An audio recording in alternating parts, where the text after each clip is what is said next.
Bienvenidos a un programa de la Ciudad de las Ideas Adicional. Este es un programa para sobrepensar realmente lo que está pasando y sobre todo en el tema del arte y de la educación, de la inteligencia emocional, de nuestro sistema educativo. Y sin duda alguna una de las personas más reconocidas mundialmente en esta materia se llama Howard Gardner, quien es, entre otras cosas, uno de los autores del Proyecto Cero en la Universidad de Harvard. Howard, really, it's an honor to have an interview with you. Thank you Muchas gracias por aceptarla.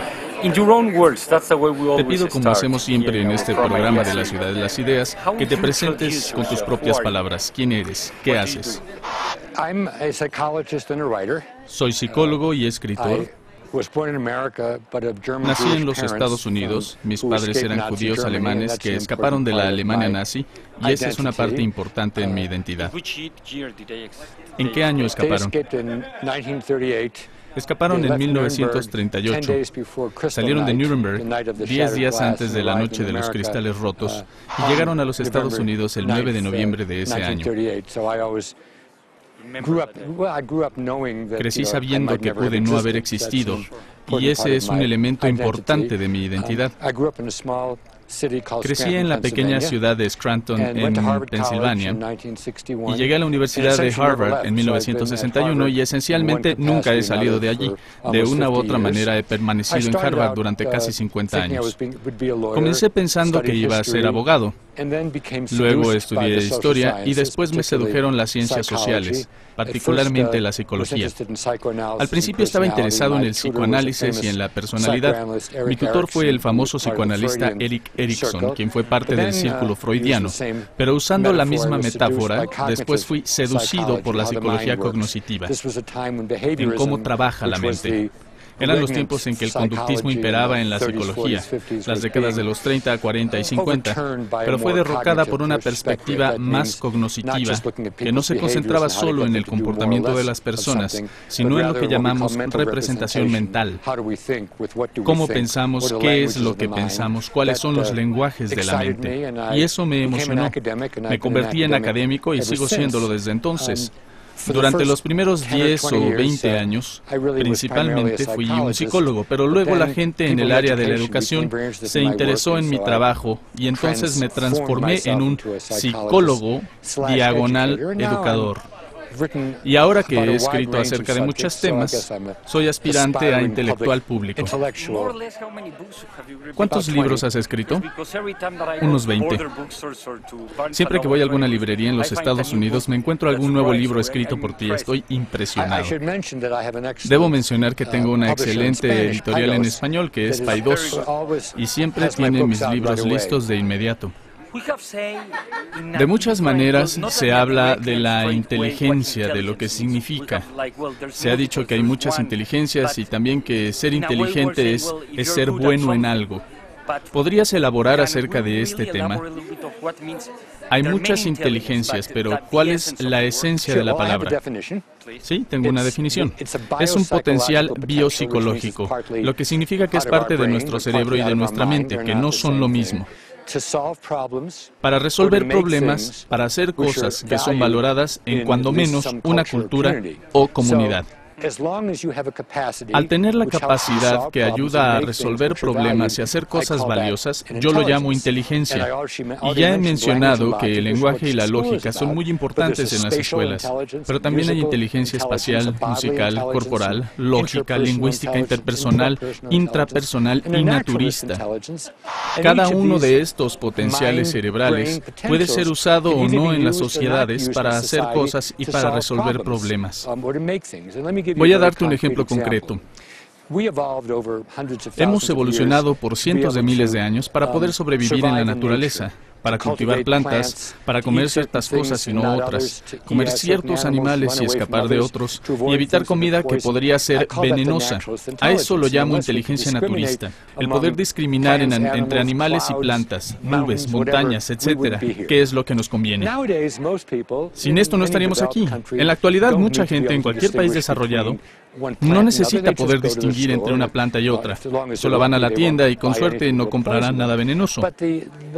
El sistema nervioso humano es muy oportunista y la misma red neurológica del cerebro, que hace 50.000 años nos permitía sobrevivir en el este de África, la usamos ahora para el consumo. Así compras un suéter en lugar de otro, un coche en vez de otro. Estás usando esta competencia cerebral naturista para algo que se valora en las sociedades actuales. La inteligencia lógico-matemática no evolucionó para las computadoras, que son inventos de los últimos 70 años, pero algunas personas con un alto nivel de inteligencia lógico-matemática son valoradas en la sociedad de la computación. Si Bill Gates hubiera nacido hace 150 años, no tenemos idea si a alguien le hubiera importado quién era. Hoy es muy especial porque tiene un cerebro perfectamente adecuado a los tiempos en que el hardware y el software se volvieron importantes. De hecho, esto es similar al libro de Malcolm Gladwell, The Outliers, los fuera de serie. ¿Lo leíste? Ese es el punto. La suerte tiene que ver en todo. También se involucran la suerte y el tiempo. El hecho de que Gladwell menciona que la gente que nació entre 1954 y 1955 y que ha sido responsable de los descubrimientos e inventos que hoy damos por sentado, no tiene nada de especial el hecho de que haya nacido en esos años. Nada sucedió en las manchas solares o algo así. Solo significa que a los 15 años podían programar computadoras durante 20 horas al día. De hecho, así fue como iniciaste esa conversación. Mi familia llegó en 1938, y de dónde vienes, eso hace la diferencia, tus circunstancias. Soy muy afortunado. Cuando se dio la situación del 11 de septiembre, cuando las Torres Gemelas cayeron y Estados Unidos perdió su inocencia, puedo decir que tuve la oportunidad de pasar mi vida de adulto en un tiempo de posibilidades en que había muy pocas barreras. Y de hecho, durante unos 15 años logré hacer investigaciones sin tener una plaza de profesor. Obtenía dinero del gobierno. La Fundación Nacional para la Ciencia se fundó a partir de la Segunda Guerra Mundial. ¿Podrías hablarnos del famoso Proyecto Cero y la relación entre el arte y la importancia del desarrollo del arte en las escuelas? ¿Podrías elaborar acerca de eso? Sí, claro. En 1967, cuando yo era muy joven, un filósofo muy conocido inició en Harvard una organización llamada Proyecto Cero. Yo fui miembro fundador junto con David Perkins. Durante 28 años lideramos el proyecto y ahora nos ascendieron y somos directores senior. El Proyecto Cero fue diseñado para estudiar la naturaleza de la cognición artística y de la educación artística.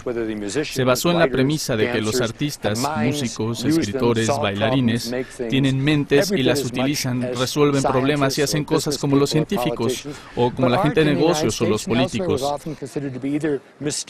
Pero el arte en los Estados Unidos y en otros lugares a menudo fue considerado misterioso o como un entretenimiento. La gente no reconocía los aspectos serios y cognitivos que involucran las artes. El fundador, el filósofo Nelson Goodman, dijo que se había investigado mucho acerca del arte y de la educación en el arte, pero nadie había logrado organizarlo sistemáticamente. Por eso el nombre es Proyecto Cero. Lo que hacemos ahora es un tanque de pensamiento en Harvard. Está en Harvard y decimos que desarrollamos ideas en educación y la mente y las enfocamos en la dirección correcta. No dirigimos escuelas, ni museos, ni diseñamos programas de cómputo, pero tratamos de apoyar a otras personas que están interesadas en esas cosas y hemos sobrevivido durante 41 años. Mencionaste a la universidad y dicen que Harvard solo quita, nunca da. Nosotros lo hemos logrado y además ha sido un buen hogar. Tenemos 12 investigadores principales, gente que busca fondos, entre ellos mi esposa Ellen Wiener, que es psicóloga y una educadora de las artes muy importante. Creo que hoy la conociste. Ella ha sido investigadora por 35 años y hay mucha gente muy conocida en esta área. Lo que verdaderamente nos interesa es qué es lo que forma parte del pensamiento artístico, en qué se distingue y cómo se relaciona con otras cosas que la gente valora. ¿Cuáles son los valores de las artes en sí mismas? En los Estados Unidos, desafortunadamente, las artes son justificadas con relación a cosas fuera de las artes. Planteamientos como serás mejor para presentar exámenes o serás un mejor hombre de negocios. Y eso está bien, si fuera el caso. Pero nadie se ha puesto a decir, si estudias matemáticas serás un mejor músico o si tienes éxito en los negocios vas a ser un mejor artista. Si pensamos en esto, y esto es verdad, sobre todo en países como España y México, esa es la razón por la cual las culturas son recordadas a final de cuentas, ya sean los murales de Rivera o las pinturas de Kahlo. No, y cuando visitas una ciudad, lo primero que ves es la catedral, los edificios. Y ese no es un problema para la gente que tiene dinero. Sus hijos van a escuelas donde les enseñan artes o los envían de viaje de verano a Florencia. Howard, eres una de las pocas personas que han estudiado mentes brillantes, genios. He visto algo de esto en tus libros acerca de diferentes personalidades. Son muy diferentes en distintas áreas y son muy exitosos, lo que significa que han cambiado la historia del arte y de la música. Por favor, comparte con nosotros algunas de tus conclusiones. ¿Se puede decir que así se nace? ¿Hay algún porcentaje? ¿Qué tanto tiene que ver la familia? Bueno, la respuesta es sí. Todo eso es importante. Nadie nace como genio creador. Pienso que la creatividad hay una amplísima herencia. Pero ser especialista en algo hace que se genere una gran herencia. El cerebro de Mozart, el mío, el de Einstein, no son intercambiables, ni el de Darwin. Pero es interesante porque Einstein, Darwin y Mozart, todos personas increíbles, poseían distintos tipos de mente. A Darwin se le consideraba duro para las actividades escolares y con una inteligencia naturista superior a la normal. Einstein no era tan bueno en ciertas circunstancias, empezó a hablar ya grande y tenía una inteligencia espacial, lógico, matemática extraordinaria. A la gente le interesa lo que quiero decir de estos personajes, pero lo que quieren saber son los mensajes específicos. Y pienso en 3 mensajes: reflexión, apalancamiento y encuadre.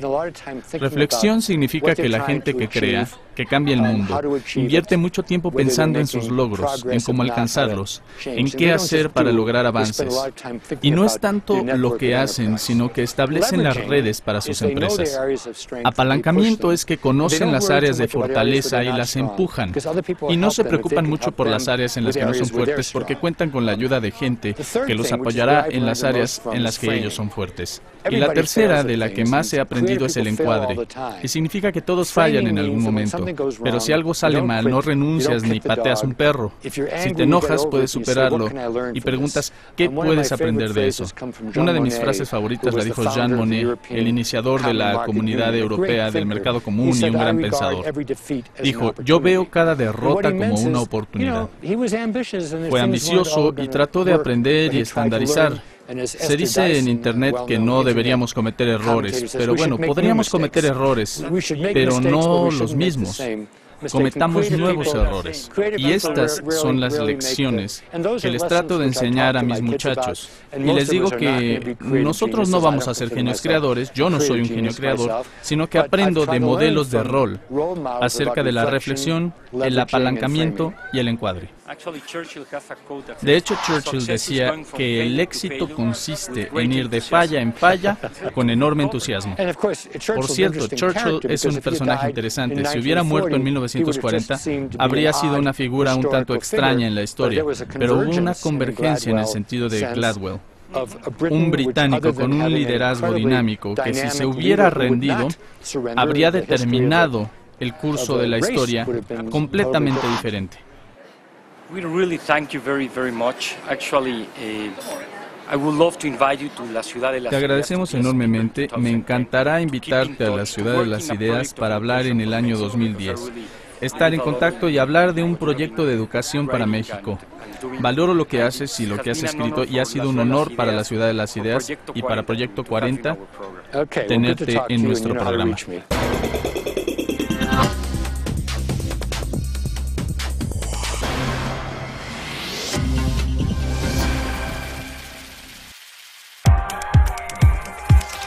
La Ciudad de las Ideas, un festival sin precedentes, agradece el apoyo a las siguientes empresas socialmente responsables.